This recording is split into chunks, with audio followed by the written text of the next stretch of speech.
Hey, it's Allie Edwards, and welcome to another episode of Craft the Story. This week we are going to start something a little bit special. It's feeling special to me.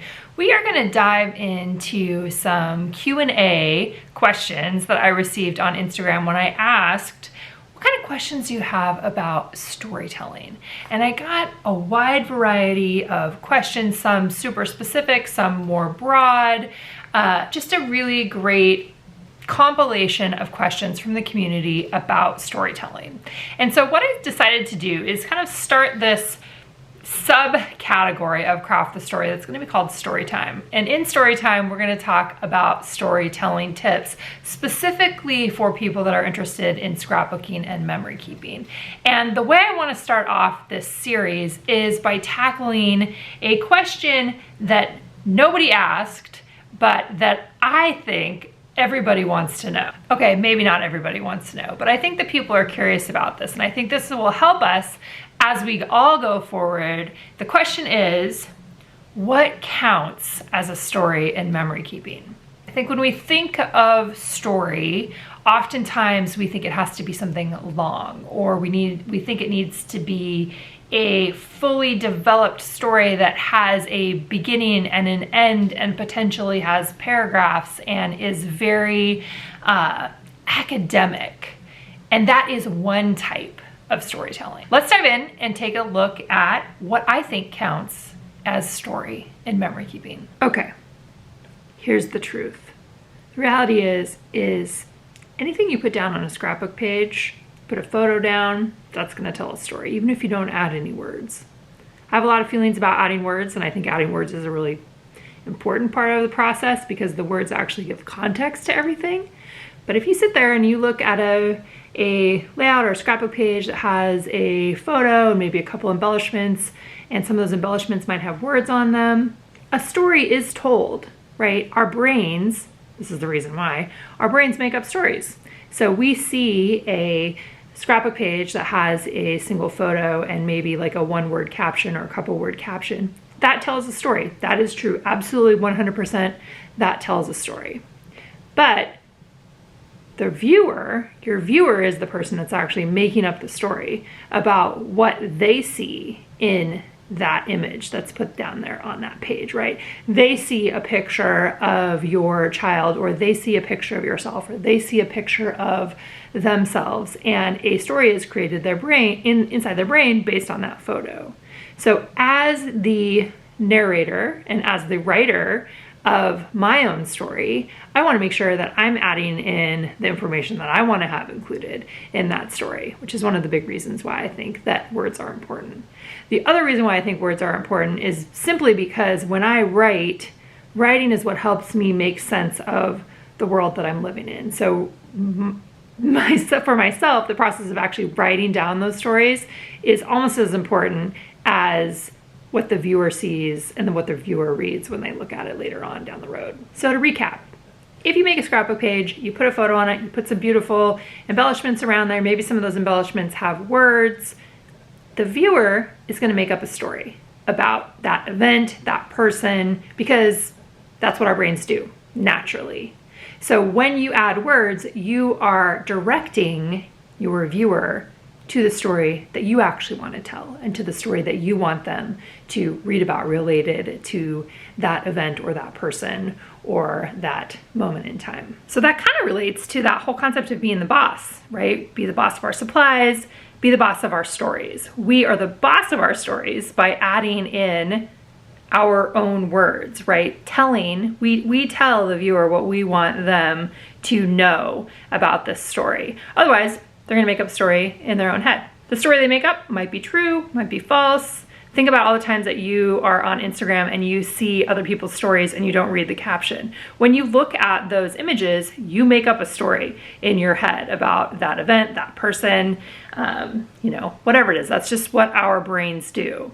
So in the case of memory keeping, I want to encourage you to add your own words to the stories that you're telling. I thought a fun way to start talking about this concept would be to go back into one of my older albums. This is from 2003. This is when Simon was a year old or within, the first year of his life. And I wanted to show some examples of some of the projects that I did back then and talk a little bit about the ways that I was telling stories at that point in time to show you that pretty much anything counts as a story, right? Any kind of words that you add on there are going to count as a story. And if you don't add words yourself, it's also going to count as a story because humans make up stories in their heads. So a lot of the ones that I did at this point in time have like one sentence, right? Here's a bunch of pictures, here's some embellishments, and here's like one sentence of journaling right there. Does that count as a story?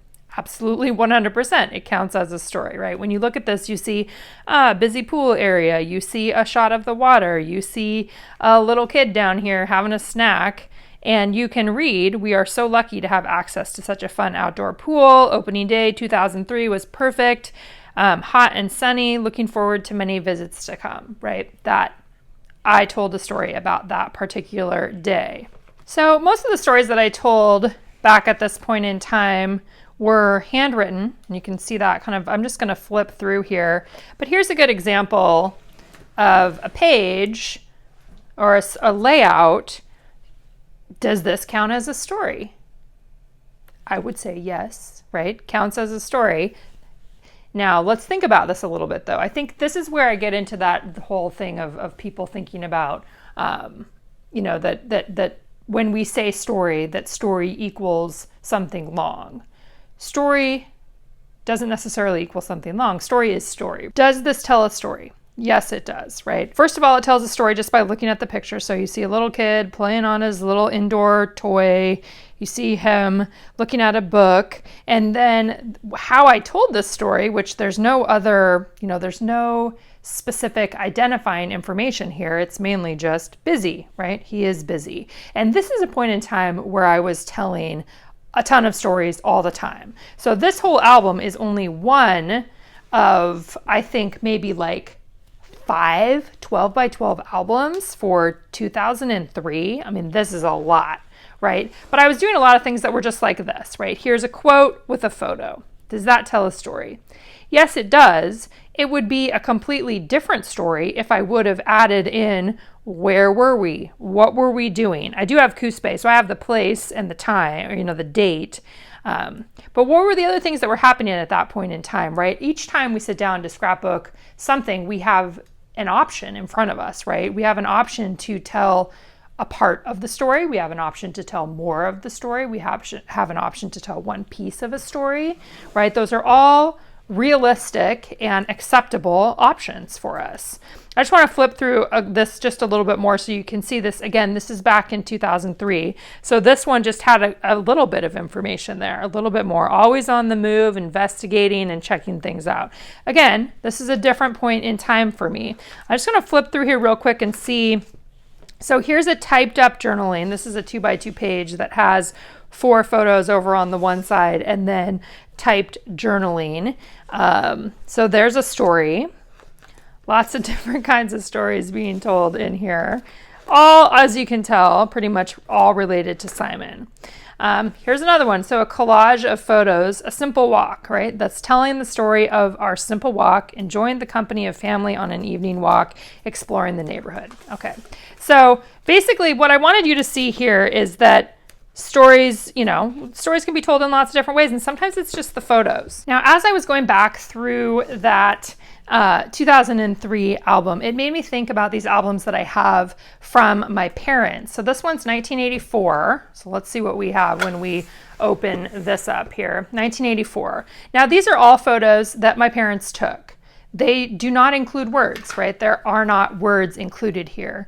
But when you look at the photos, we see stories because that's what our brains do, right? I see a different story than you see because I was living through these. These are my photos, or photos from a time that I can kind of remember, right? It's a moment in time, a moment in my life, different things happening, and you can see all the different photos from the different points in time here, and they all tell a variety of different stories. What's missing when I look through here and what I feel like, oh, look, here's something that my mom wrote on there. This one says 1984, a trip to the northwest tip of Washington. So there's a tiny bit of context related to all of these photos put in here together. So is this a story? Is this a story when you just look? Does this count as a story? I think that having the photos themselves definitely counts as a story, but it is the perspective that we can bring as memory keepers, as scrapbookers, to the stories that makes them that much more meaningful. That much more meaningful. So for me to look through here and think about, oh, I wish that, what if I had my mom's perspective on me at this point in time when I was 9 years old, eating a pepperoni stick. Do I still like pepperoni sticks? Absolutely. So, wishing that I had a little bit of perspective from my mom, wishing that I had a little bit of her feelings or thoughts about each one of these different little pieces of time. This is my sister Jessica and my brother John. Cutest Kids Award. This is from Swim Team back many moons ago here. So yeah, thinking about context. Again, does this count as a story? Yes, it counts as a story. Is there more to the story? Yes, there is more to the story. Is there always going to be more to the story? Yes, there is always going to be more to the story. So one of the things that I want to do today in this video is just show you some different examples of stories, right? And reminding us, everyone, myself included, that stories can come in all kinds of shapes and sizes. So obviously, what counts as a story to me is a wide range of different kinds of stories. And what I like in my own memory keeping is the ability to have all those different kinds of stories, short stories, long stories, medium stories, silly stories, serious stories, everyday life stories. I want all of those mixed together, right? It's the totality of all of these projects, all of these layouts, all of these things coming together that tells this bigger overall story. And I've talked a lot about that related to project life, right? That it's not any individual week that is the most important, but it's all of those weeks combined together that tell this larger story of your life at any given point in time.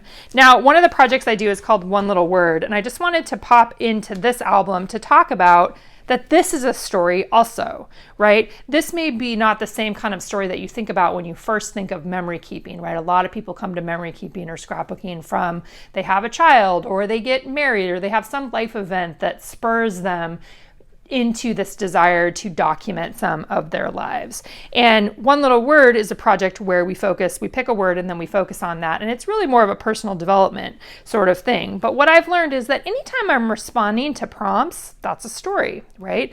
Writing about how I feel about my word, writing about my intentions for the year, that's a story. It's not the same kind of a story as Simon going on an adventure and me telling the travel adventure of his story. It's a different kind of story. It still counts. Here's a travel album from a trip to Peru.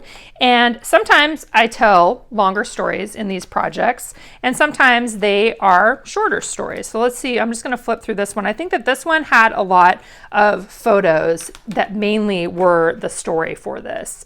I paired a lot of photos with journaling that went into or onto these 3x8s, right? So I established parts of the story that I wanted to tell based on the places where we were visiting, and then I wrote them down. Does it tell every single detail of the photo or of each one of my photos? No.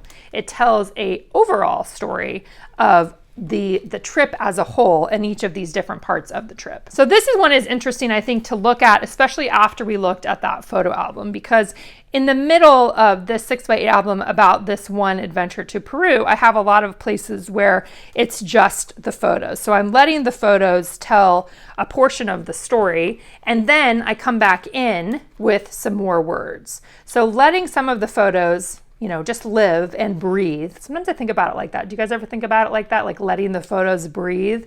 I'm letting the photos breathe about various pieces of the trip and really letting the love of photography come through, I think, in this one.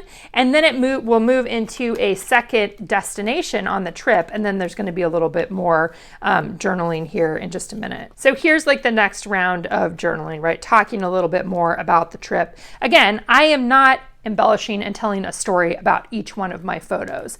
There are times when I would do that, right? Times when I feel like I want to do that. And for me, a lot of that just goes by feeling. What do I feel like this story needs?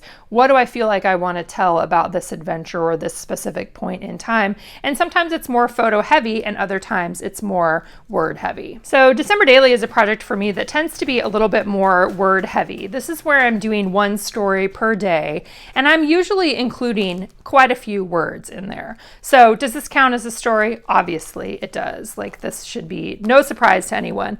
But each day I am telling one story. And so when I'm creating a project where each day needs to have a story, or the purpose of each day is to tell a story, then I'm obviously going to add in a few more words, right? So this one I think was, so this is 2016, and it has a combination of photos and words. And this one has a lot more words than like you saw in that Peru project that I just showed you there.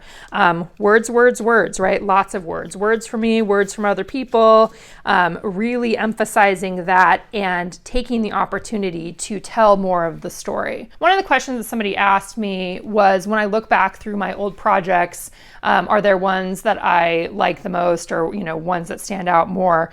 The ones that I often like the most are the ones that tell more of the story, right? The ones that go a little bit deeper. Now, December Daily itself is a big project, right? It requires a certain level of commitment to get all of these stories included. And when I say stories this time, I'm talking about more words, right? Having more words be a part of it, because that is part of the reason why I do this project is I want to have more words. And not every project I do has more words, but this is definitely one where each time as you go through this, what you're going to see is a lot of words. Now, are there some pages that I do that have fewer words? Of course there are. Like, here's a good example where I used the prompt thankful for, and I just wrote out a list. I love lists. Lists are so great when you have, for me, they're usually just a way of organizing information. Or if I don't have anything that I want to say specifically, I often will rely on a list to help pull out pieces of the story. So here was a day where I had fewer words, and then it kind of flows into other days that have more. Let's take a look at day in the life, and I've done this project a number of times. Sometimes this project has more actual words in it. It still tells a story overall, right? When I bring it all together, it is telling the story of a day in our life.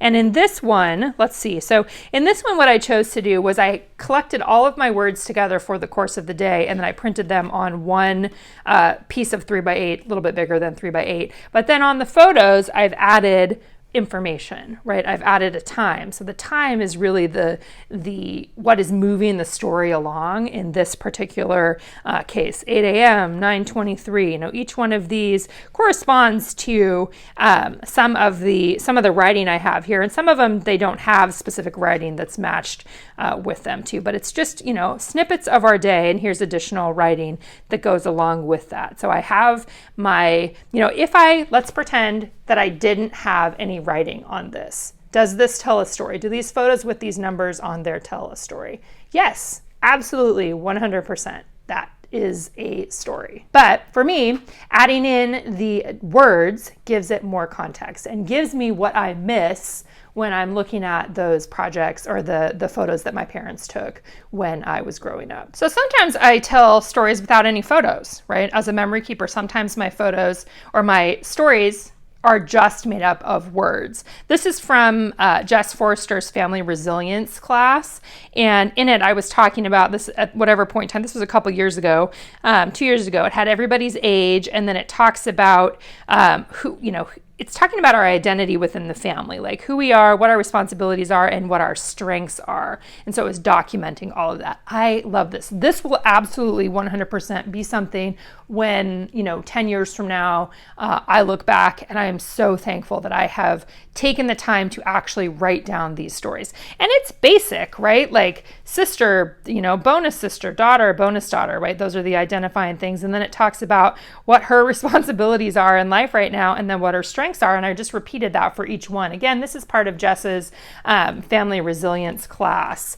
But here's another example too. I'm pretty sure that these ones didn't have any photos either, but it talks about, how we are at kind of some of our values, I think. We believe that love wins, we can do hard things, we work together. And then I wrote about it, right? Writing out some of the pieces that are important for us in our family is a story that I think is really worthwhile. This is another example project from that class. And this is a class that's still available that you can download if you would like. And I'll make sure I link that below. But the idea was to have Jess invited us to have a family meeting. And so we did a virtual family meeting because the kids weren't here at this particular point in time.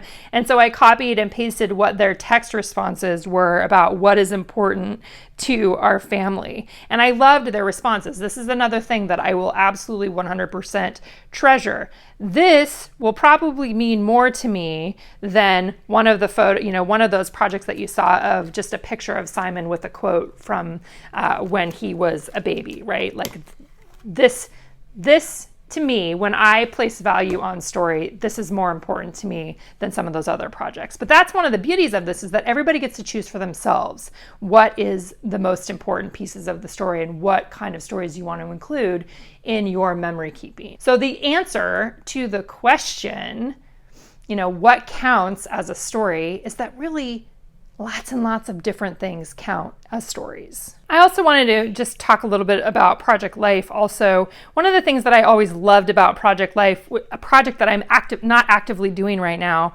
but that I always loved, are these kind of micro stories, right? They are little mini stories that come together to tell the story of the week. And there are definitely times in Project Life where I told more of the story and weeks where I told less of the story. And this was partly what I was saying earlier on in this video, was that it's not any one of these weeks that is most magical, just like it's not any single layout that you might do. Let's say you still do traditional, or you do traditional 12 by 12s, or you're doing 6 by 8s, or you're doing traveler's notebooks, right? We have all of these options available to us. It's the combination of all those stories coming together that tell this bigger story of your life, where I think the real magic happens. So sometimes, in these projects, there was a lot of writing or a lot of storytelling that I added, or, longer stories that I added. Let's see if I can see. I did see an example of a longer story here. But most of the time in Project Life, I was just filling in those 3x4 pockets, right? Filling the pockets with photos and words. That's what I spent a lot of time doing. Here's a significantly longer story. This was when I visited Floret Flowers in 2016 for a workshop. And so I wrote all about that. This was actually taken just from a blog post and then added in here as an insert. That's really how I treated most of the longer stories. So this is one where it's very obvious. Yes, this is a story, right? Here's my story paired with a photo and with some other photos over here. Just because I have this doesn't mean that the smaller stories are less important. They're just a different kind of story. And I think that's important for all of us to remember, that we can have all of these different kinds of stories. And hopefully what that does is it removes some of the pressure that you might feel to have every story be a long, in-depth kind of story, right? I think sometimes, especially if you were, as most people are, you're doing this as a hobby. This is something that you come to and that you love to do and that you want to do and you're excited to do. But when you sit down and you feel like, oh, now where do I start? Or how do I write? Or, what counts as a story? All of these little things count as a story. Each time you do a project, you are probably telling a story, right? More likely than not, as memory keepers, every time you sit down to do something, you are telling some kind of a story. Just like I showed you in those 2003, in that 2003 scrapbook about Simon, even on the ones where I'm just adding a quote. There is a story there. There is a story in all of this. And I think that I really wanted to just impart that before we get started on this story time adventure of talking about different ways that we can tell stories. What I want you to know is that there is not a right or a wrong way to get your stories told, and that all of this counts. Any effort that you put into documenting the stories of your life. Maybe if you're just on Instagram, you post a photo with some words on Instagram. That is a story. You are telling a story right there. That counts as a story. All right, my friends, thank you for joining me for this episode of Craft the Stories / Storytime. Coming up in the future, I'll be doing more videos where I'm specifically answering those Q&A questions. I'm not sure if I'm gonna break these out into separate videos or if I'll just do it on Friday. I'm kind of trying to figure that out for myself right now, but I've got a bunch of fun questions that will be coming your way soon. Main thing I want to say is that there isn't a right or a wrong way to tell your story. That's what this all comes down to in the end, but there are some tips and tricks that can help you along the way, and those are some of the things that we'll be covering in future episodes. All right, I'll see you guys back here again soon.